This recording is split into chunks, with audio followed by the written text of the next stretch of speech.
Right now you at a job that just won't keep up with the cost of living, man. You stuck, you don't know which direction to go in, and you trying to make a different move that's gonna put you in a better position. My choices were either go back to college or get my CDLs. I was working at a warehouse and I wasn't making enough to just make sure that I could maintain a way of living. It wasn't working for me. And every time I tried to move up the chain, they just felt like they kept knocking me down. They want to keep me in this place where I couldn't go anywhere. And there was no purpose for me to stay at a company that wouldn't let me succeed or move up the chains. So this is what I did.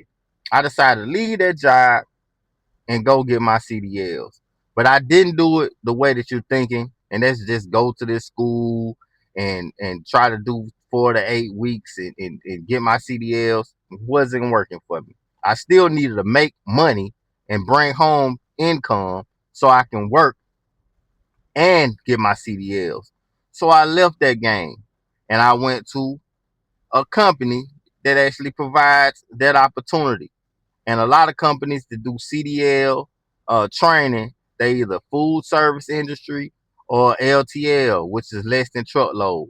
Now these companies do let you get hired on, so you still work for them full time. You're gonna reap all the benefits. You're gonna get your PTO time.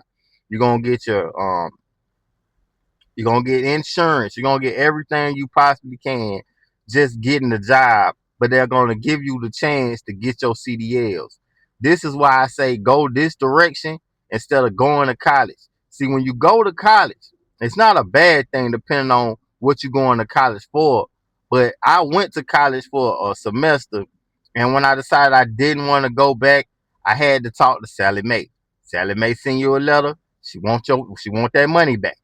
So you go into debt as soon as you finish the school. When you get your CDLs, you're not going into debt. Most of the cases, the CDLs is paid for if you're going through a company or if you're able to get a grant. The state or the government will pay for your training. So it's a win-win. So before you make that decision, hey, I'm gonna go back to college and then I'm gonna take this or go to this trade school and I'm gonna get this trade. Now there are trades that do pay the same way. You can get a workforce Pell Grant, electrical, HVAC, plumbing. You can still get a grant for those.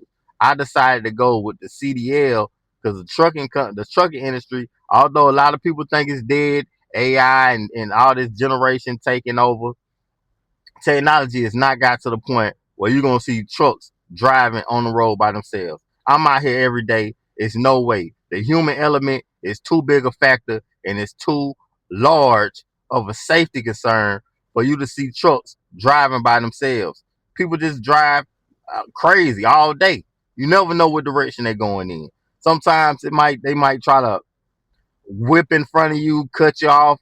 A truck this driving by itself is gonna cause more accidents than a human. It's just gonna happen, because at the end of the day, it's still a human element when it comes to driving trucks. So for you to think that, hey man, truck industry is not going nowhere, it is still moving, but it's going is a less than truckload freight line instead of people filling up larger 53-foot trailers. That's the only difference I'm seeing. Companies are not getting truckloads no more. They're only sending out the amount of pallets that they need. And most of the time, it's like 5 to 12 pallets. They don't need a truckload full. They only need what they need to be delivered.